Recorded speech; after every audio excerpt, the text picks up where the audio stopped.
एक गांव में एक साधु रहा करता था। वह जब भी नाचता था तभी बारिश होती थी। इसलिए गांव के लोगों को जब भी बारिश की जरूरत होती तब वह लोग उस साधु के पास जाते और उनसे अनुरोध करते, आप नाचो। और जब वह नाचने लगते तो बारिश जरूर होती थी। कुछ दिनों बाद 3 लड़के शहर से गांव में घूमने आए। जब उन्हें यह बात पता चली कि किसी साधु के नाचने से बारिश होती है तो उन्हें यकीन नहीं हुआ। शहरी पढ़ाई लिखाई के घमंड में उन्होंने गांव वालों को चुनौती दे दी कि अगर हम भी नाचेंगे तो बारिश होगी, और अगर हमारे नाचने से बारिश नहीं हुई तो साधु के नाचने से भी बारिश नहीं होगी। अगले दिन सुबह सुबह गांव वाले उन तीनों लड़कों को लेकर साधु की कुटिया के पास पहुंचे। गांव वालों ने साधु को सारी बात बताई। फिर उन लड़कों ने नाचना शुरू किया। पहले लड़के ने नाचना शुरू किया। आधा घंटा बीत गया। फिर पहला लड़का थक कर बैठ गया, पर बदल नहीं दिखे। कुछ देर बाद दूसरे लड़के ने नाचना शुरू किया और 1 घंटे नाच नाच कर वह भी थक कर बैठ गया। तीसरे लड़के ने भी ऐसा ही किया, पर बारिश नहीं हुई। अब साधु की बारी थी। उसने नाचना शुरू किया।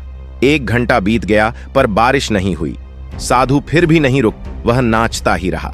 नाचते नाचते 2 घंटे बीत गए, पर बारिश नहीं हुई। 4 घंटे बीत गए, पर बारिश नहीं हुई। लेकिन साधु तो रुकने का नाम ही नहीं ले रहा था। धीरे धीरे शाम ढलने लगी कि तभी बादलों की गड़गड़ाहट सुनाई दी और थोड़ी देर बाद जोरों की बारिश होने लगी। यह देखकर तीनों लड़के दंग रह गए और तुरंत साधु से क्षमा मांगी। फिर तीनों लड़कों ने साधु से पूछा, बाबा, भला ऐसा क्यों कि हमारे नाचने से बारिश नहीं हुई और आपके नाचने से बारिश हो गई? साधु ने उत्तर दिया, जब मैं नाचता हूं तो 2 बातों का ध्यान रखता हूं। पहली बात तो मैं यह सोचता हूं कि अगर मैं नाचूंगा तो बारिश को होना ही पड़ेगा, और दूसरी यह है कि मैं तब तक नाचूंगा जब तक कि बारिश ना हो जाए। इस कहानी का उद्देश्य यह है कि सफलता पाने वाले में भी यही गुण विद्यमान होना चाहिए कि वह जिस काम को भी करते हैं उसमें उन्हें सफल होने का पूरा भरोसा होता है, और वह तब तक उस काम को करते हैं जब तक कि उसमें सफल न हो जाए।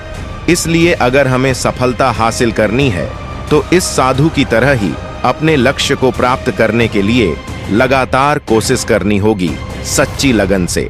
अगर कहानी अच्छी लगी हो तो हमारे चैनल को सब्सक्राइब करें और अपने दोस्तों के साथ शेयर करें। धन्यवाद।